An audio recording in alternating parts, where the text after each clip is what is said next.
The first time the Galactic Empire invited humanity to negotiate, the chamber smelled of fear. I stood at the back of the amphitheater, an archivist assigned to record posture and tone, and watched diplomats from 1,000 species arrange themselves like nervous prey. The Empire had conquered stars with fleets and fire, yet today their banners hung subdued, their lights dimmed, their voices rehearsed. Humans arrived without ceremony. No armada eclipsed the sun, no anthem rolled like thunder. A single shuttle docked, matte and unremarkable, and 3 figures walked out wearing plain attire and patient expressions. They did not look dangerous. That was the problem. Across centuries, we learned the grammar of power. Claws bared, hulls bristling, numbers declared. Humanity spoke none of it. They smiled when greeted, bowed when appropriate, and asked for water. When the Emperor entered, radiating engineered majesty, the humans waited. When the herald proclaimed titles, the humans listened. When threats were implied, the humans wrote notes. Their pens moved quietly, scratching like insects. I recorded a tremor ripple through the chamber as the human envoy finally spoke. The voice was soft, measured, almost kind. It thanked the Empire for hospitality and apologized for the delays imposed by distance. Then it asked a question so simple it felt like a trick. What outcome would make everyone safer tomorrow than today? The Emperor blinked. The generals glanced at each other. Safety had never been the objective, obedience had. Negotiations unfolded like snowfall, gentle and relentless. Humans reframed demands into shared risks, converted ultimatums into timelines, and turned borders into buffers. They never raised their voices. They never promised punishment. They acknowledged pain, named it, and placed it on the table where it could be examined instead of exploited. Each concession they offered came with a cost they volunteered to bear themselves. Each refusal arrived wrapped in data and empathy, as if regret were a tool sharpened by care. Between sessions, I overheard whispers. Admirals complained that the humans refused to posture. Economists cursed their transparency. Intelligence chiefs feared the calm, because calm implied preparation. No one could find the blade, yet everyone felt its edge.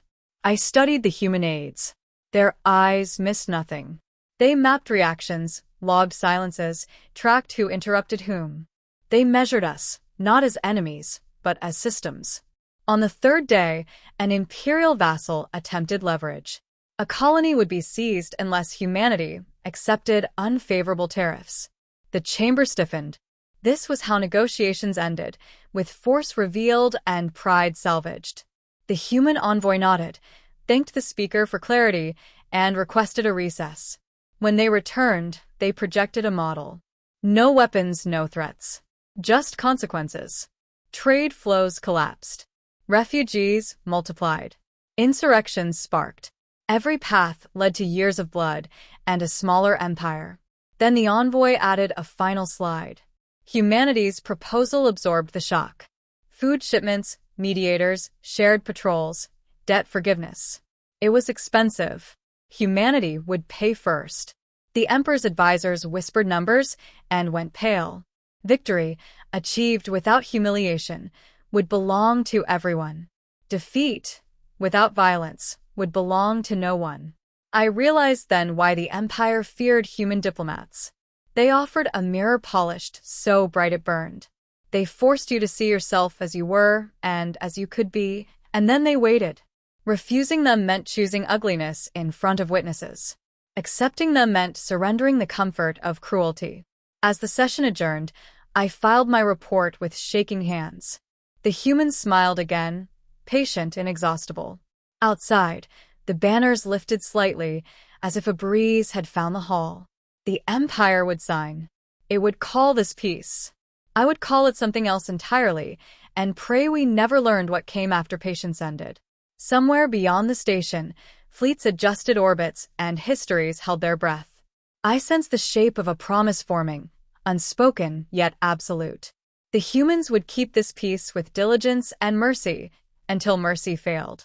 When that day arrived, the galaxy would discover that patience was not weakness, but a door carefully closed, waiting to be opened. I feared recording it because records endure, and endurance invites tests from those who doubt consequences that last forever. The signing ceremony was immaculate, which meant nothing was settled.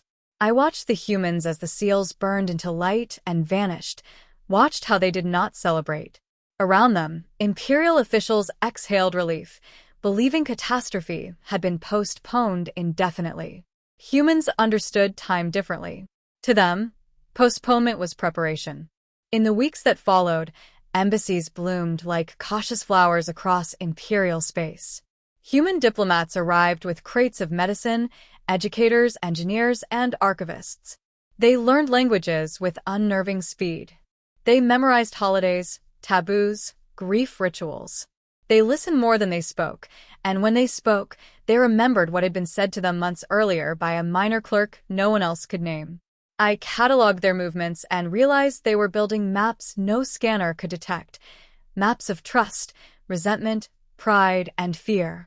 The Empire mistook this for softness. A border skirmish flared when an Imperial patrol accidentally crossed into a protected system. No shots were fired, but the message was clear. The Emperor's council debated responses, expecting outrage. Instead, the human ambassador requested a joint investigation. They invited the patrol commander to dinner. I attended, silent, as the humans served food tailored to the commander's physiology and asked about his family.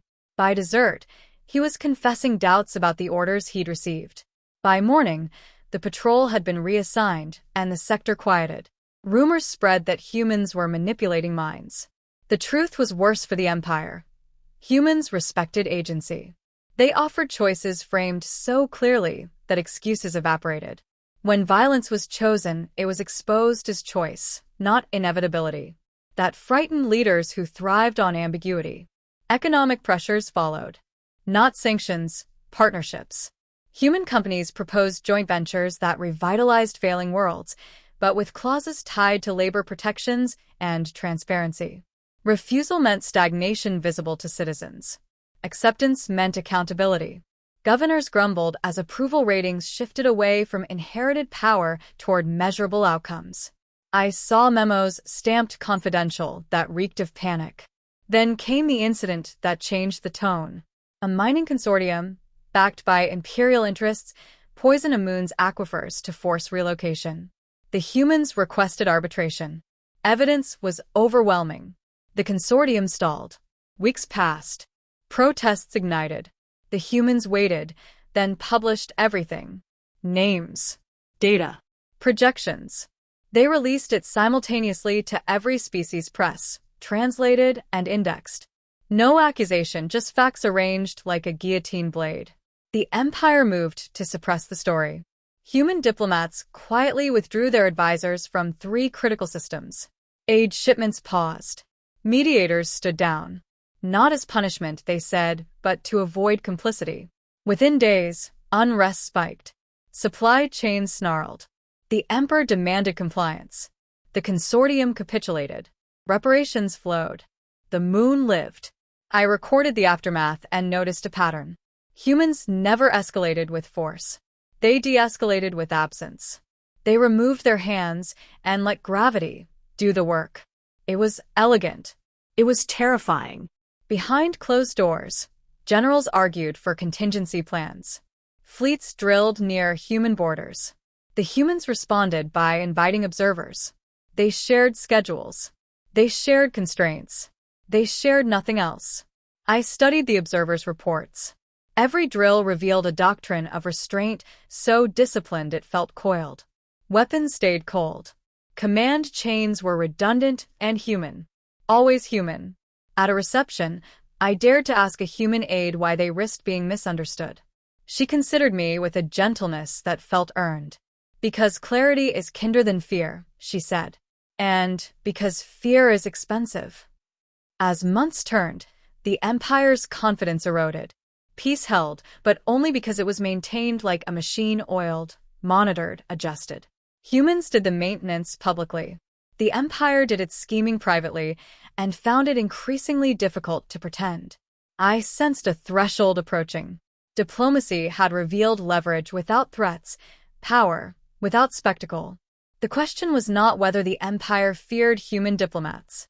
It was whether fear would finally outweigh pride. History suggests pride rarely yields until it is alone, staring at consequences it can no longer outsource. The crisis began with a whisper, not a declaration. A relay station on the Empire's outer rim went dark for precisely 90 seconds.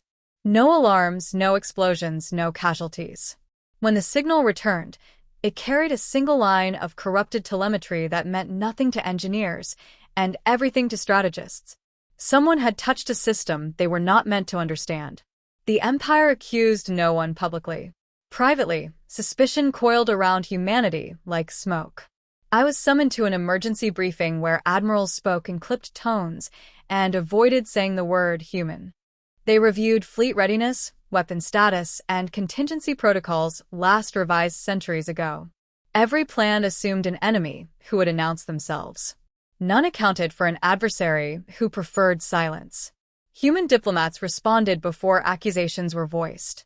They requested a technical audit, offered experts, and suggested the outage resembled a known instability common in early relay designs. The explanation was plausible. Too plausible. The Empire declined the offer, citing sovereignty. Humans nodded and withdrew the request without protest. That withdrawal mattered more than any refusal. Within days, similar incidents occurred. 90 seconds of darkness here, a minute of navigational drift there. Always reversible. Always bloodless. Always embarrassing. The Empire's citizens noticed. Confidence, once enforced by spectacle, began to crack under the weight of unanswered questions. I archived internal communications, filled with frustration. Engineers blamed aging infrastructure. Intelligence blamed sabotage. Politicians blamed each other. Humans did not comment. Their embassies remained open, calm islands in a rising storm. They continued aid programs, continued trade, continued to listen. But something subtle had changed. Their diplomats asked fewer questions. They already knew the answers. The Emperor convened the inner circle. I was present, invisible by design. As a human observer, was invited to speak. The envoy stood alone, hands empty, eyes steady. We are concerned, they said, that fear is replacing dialogue. They offered assistance again, framing it as partnership. They warned, gently, that systems grow brittle when trust erodes. A general slammed a clawed fist into the table. Accusations spilled forth. Sabotage. Manipulation. Threats disguised as kindness. The envoy listened without interruption. When the tirade ended, the human replied with a single sentence that froze the room. If we wished to harm you, you would not be debating causes. I felt the temperature drop. The statement was not a threat. It was a correction. The Empire rejected human involvement outright. Fleets mobilized along the border under the guise of exercises. News outlets broadcast strength, unity, resolve. I cataloged the footage and noted what was absent: enthusiasm. Citizens watched with folded arms and narrowed eyes. They had seen humans fix problems without firing a shot. They wondered why force was suddenly necessary. Then the humans made their boldest move. They did nothing. No protests. No condemnations. No countermobilization. Instead, they issued travel advisories, rerouted shipping, and quietly repatriated non-essential personnel. Their diplomats stayed. Always stayed. Calm figures amid mounting tension, as if daring the Empire to prove them wrong. The first actual violence came from an Imperial patrol firing warning shots near a human convoy. No damage. No injuries. The incident should have been forgettable. Instead, every system experienced another brief failure within the hour. Again, reversible. Again, humiliating. The message was unmistakable now, even if never spoken aloud. I understood then the nature of human leverage. They had mapped the Empire so completely that they could apply pressure anywhere without revealing the hand that pressed. Diplomacy had been reconnaissance. Kindness had been calibration. Patience had been rehearsal. In my private log, I wrote a forbidden thought. The Empire was not facing an enemy. It was facing a teacher who had run out of introductory lessons. The syllabus was changing, and failing the course would not mean annihilation. It would mean irrelevance. As fleets hovered and systems flickered, the humans waited. They always waited. And for the first time in generations, the Galactic Empire realized that the most dangerous phase of a conflict was the moment before humans stopped pretending it was a misunderstanding.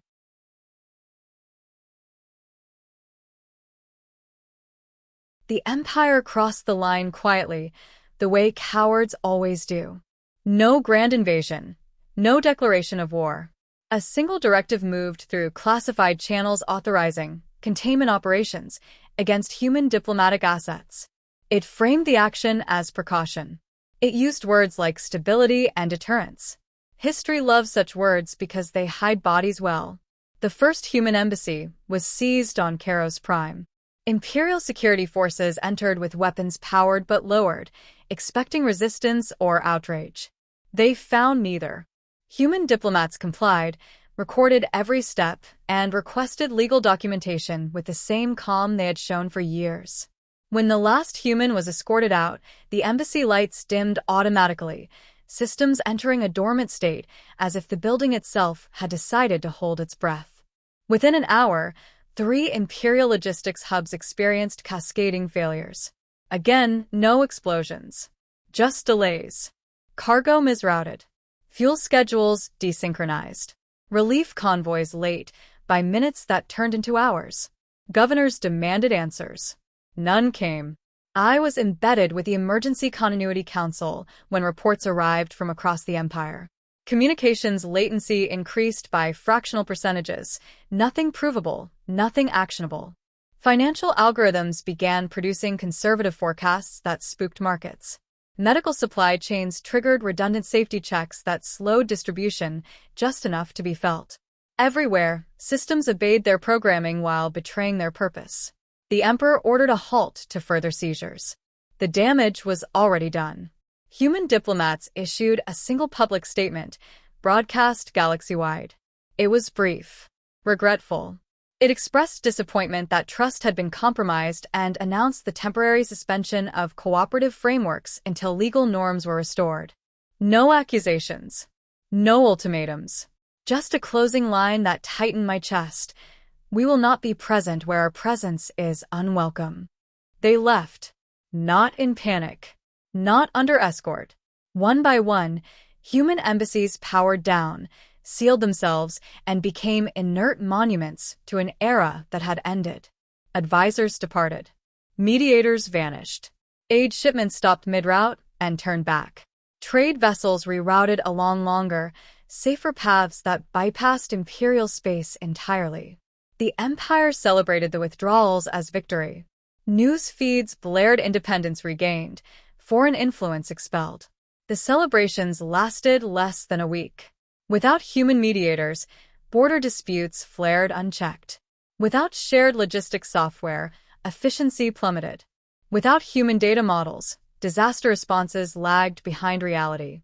The Empire had grown accustomed to invisible hands steadying the table. When those hands withdrew, everything began to slide. Then the 90-second blackout stopped. That terrified me more than their presence ever had. Silence returned to systems. No flickers. No warnings. The implication was clear. The lesson phase was over. Whatever humans had been demonstrating, they were done demonstrating it. The Emperor summoned the Council in emergency session and authorized overt military action. Fleets were ordered to advance toward human border systems, banners raised, weapons hot. This time, the galaxy watched openly. Human space did not respond. No fleets mobilized. No counterstatements issued. Sensors showed empty orbits and cold stations.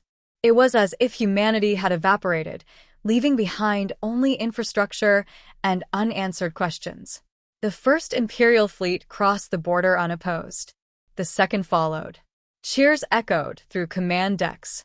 Confidence surged. Then a scout vessel failed to report. Then another. No debris. No signals.